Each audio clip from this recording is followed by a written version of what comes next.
নমস্কাৰ, এই মুহূৰ্তত লৈ আহিছোঁ এটা ডাঙৰ খবৰ। কঠোৰ হৈছে মুখ্যমন্ত্ৰী হিমন্ত বিশ্ব শৰ্মা। এইবাৰ বিজেপিৰ সকলো বিধায়কে নাপাব টিকট। চৰকাৰী আঁচনি ৰূপায়ণ কৰা সকলোহে হ'ব এতিয়া টিকটৰ দাবীদাৰ। বিজেপিৰ বিধায়কৰ টিকট সন্দৰ্ভত মুখ্যমন্ত্ৰীগৰাকীয়ে এই ডাঙৰ মন্তব্য কৰিছে। লগতে কৈছে সমষ্টি পুনৰ নিৰ্ধাৰণৰ বাবে বহু বিধায়কৰ সমষ্টি নোহোৱা হ'ল। বহু বিধায়কে এইবাৰ নিজেও নিৰ্বাচন নেখেলে আৰু নতুন মুখক আমি প্ৰাধান্য দিম 2026ৰ নিৰ্বাচনত। এটা ডাঙৰ খবৰ এই মুহূৰ্তত লৈ আহিছোঁ যে এইবাৰ বিজেপিৰ সকলো বিধায়কে নাপাব টিকট। কোন কোন বিধায়কৰ টিকট কটা হ'ব, কোন কোন বিধায়কে নিৰ্বাচন খেলিবলৈ নাপাব, ডাঙৰ প্ৰশ্ন উত্থাপন হৈছে। চৰকাৰী আঁচনি ৰূপায়ণ কৰা সকলোহে হ'ব টিকটৰ দাবীদাৰ। আৰু বিজেপি বিধায়কৰ টিকট সন্দৰ্ভত মুখ্যমন্ত্ৰী হিমন্ত বিশ্ব শৰ্মাৰ প্ৰতিক্ৰিয়া। মুখ্যমন্ত্ৰীগৰাকীয়ে প্ৰতিক্ৰিয়া আগবঢ়াইছে। সমষ্টি পুনৰ নিৰ্ধাৰণৰ বাবে বহু বিধায়কৰ সমষ্টি নোহোৱা হ'ল। এই মন্তব্য মুখ্যমন্ত্ৰী ডক্টৰ হিমন্ত বিশ্ব শৰ্মাৰ। লগতে কৈছে বহু বিধায়কে এইবাৰ নিজেও নিৰ্বাচন নেখেলে বুলি মনস্থ কৰিছে। এই ডাঙৰ মন্তব্য মুখ্যমন্ত্ৰীগৰাকীৰ। নতুন মুখক আমি প্ৰাধান্য দিম 26ৰ নিৰ্বাচনত। 26ৰ নিৰ্বাচন সমাগত আৰু তাৰ প্ৰাক্ষণত মুখ্যমন্ত্ৰীগৰাকীৰ ডাঙৰ মন্তব্য এক প্ৰকাৰে কঠোৰ।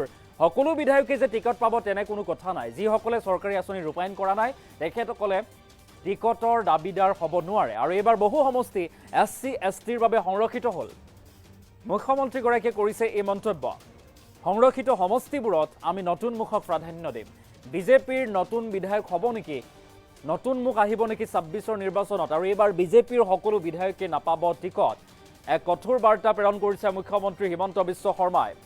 চৰকাৰী আঁচনি ৰূপায়ণ কৰা সকলোহে হ'ব টিকটৰ দাবীদাৰ। যিসকল বিধায়কে চৰকাৰী আঁচনি সঠিকভাৱে ৰূপায়ণ কৰিব পাৰিছে তেখেতসকলেহে টিকট লাভ কৰিব, টিকটৰ দাবীদাৰ হ'ব। বিভিন্ন সময়ত দেখিবলৈ পোৱা গৈছে বিজেপি চৰকাৰৰ যি আঁচনি, সেই আঁচনিক লৈ একাংশ বিজেপি বিধায়কেই বিক্ষোভ প্ৰদৰ্শন কৰিছে, বিভিন্ন সময়ত আপত্তি প্ৰদৰ্শন কৰি অহা পৰিলক্ষিত হৈছে। আৰু সেই সময়তে মুখ্যমন্ত্ৰী হিমন্ত বিশ্ব শৰ্মাই এতিয়া কঠোৰ বাৰ্তা প্ৰেৰণ কৰিছে। যিসকলে চৰকাৰী আঁচনিৰ সঠিক ৰূপায়ণ কৰিব পৰা নাই তেখেতসকলে টিকটৰ দাবী কৰিব নোৱাৰিব। মুখ্যমন্ত্ৰীগৰাকীৰ মন্তব্য আহি পৰিছে আৰু এতিয়া প্ৰশ্ন উত্থাপন হৈছে কোন কোন বিজেপি বিধায়কৰ টিকট কটা যাব, কোনে কোনে নিৰ্বাচন খেলিবলৈ নাপাব ইত্যাদি কেতবোৰ বিভিন্ন প্ৰশ্ন আছে। সমান্তৰালভাৱে মুখ্যমন্ত্ৰী হিমন্ত বিশ্ব শৰ্মাই কি কৈছিল মন্তব্য আগবঢ়াইছোঁ। সকলো বিধায়কেতো টিকেট পাব নোৱাৰে। বহুতেতো কোনোবাই নিজেও ইলেকশ্যন নেখেলিব, কোনোবাই টিকেট নাপাব, কাৰোবাৰ সমষ্টি ডিলিমিটেশ্যনত নোহোৱা হৈ গৈছে, কাৰোবাৰ সমষ্টি শিডিউল ট্ৰাইব হৈ গৈছে, কাৰোবাৰ সমষ্টি শিডিউল কাষ্ট হৈ গৈছে। সেইকাৰণে অসমত যিহেতু এইবাৰ ডিলিমিটেশ্যন হৈছে, গতিকে এটা নতুন মুখ আহিবই লাগিব। কাৰণ শিডিউল কাষ্টৰ ছিট বাঢ়িছে, শিডিউল ট্ৰাইবৰ ছিট বাঢ়িছে, গতিকে নতুন মুখটো আহিবই লাগিব।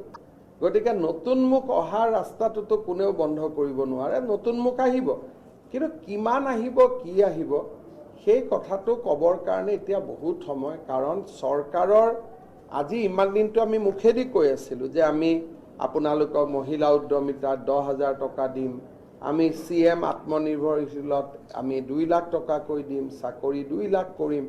আমাৰ বহুত কামটো অহা 15 আগষ্টৰ পৰা আৰম্ভহে হ'ব। গতিকে এতিয়া এই আঁচনিবোৰ যোৱাৰ পিছতহে এজন MLAৰ আমি এছেছ কৰিব পাৰিম যে MLA জনৰ পজিশ্যন ভাল নে বেয়া। আজি যদি এজন MLAৰ 10% পজিশ্যন বেয়াও, তেওঁৰ সমষ্টিত 32,000 পৰিয়ালে অৰুণোদয় পাব, তেওঁৰ সমষ্টিত 30,000 মহিলাই উদ্যমিতা আঁচনি পাব, তেওঁৰ সমষ্টিত 30 কোটি টকাৰ ৰাস্তা হ'ব, তেওঁৰ সমষ্টিত 800 ল'ৰা 600 ল'ৰাই CM আত্মনিৰ্ভৰ অসমৰ আঁচনি পাব। এই আঁচনিবিলাক যদি ভালকৈ ৰূপায়ণ কৰে, আজি যোন 10% তলত আছে তাৰো 50% সি ওপৰত আহি যাব। সেইকাৰণে বিজেপিৰ টিকেট কোনে পাব কোনে নাপাব চৰকাৰী আঁচনিখিনিৰ সফল প্ৰয়োগৰ ওপৰতে নিৰ্ভৰ কৰিব।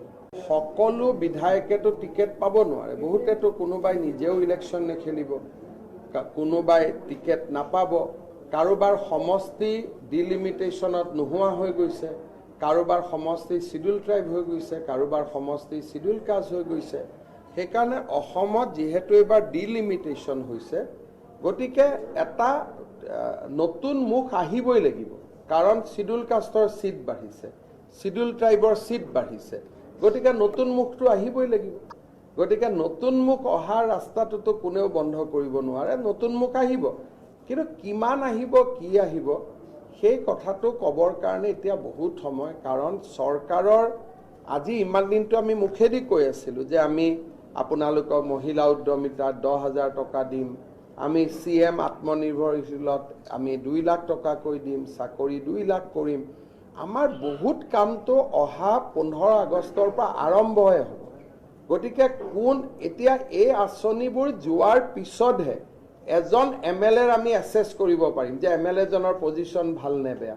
আজি যদি এজন MLA 10% পজিশ্যন বেয়াও, তেওঁৰ সমষ্টিত 32,000 পৰিয়ালে অৰুণোদয় পাব, তেওঁৰ সমষ্টিত 30,000 মহিলাই উদ্যমিতা আঁচনি পাব, তেওঁৰ সমষ্টিত 30 কোটি টকাৰ ৰাস্তা হ'ব, তেওঁৰ সমষ্টিত 800 ল'ৰা 600 ল'ৰাই CM আত্মনিৰ্ভৰ অসমৰ আঁচনি পাব।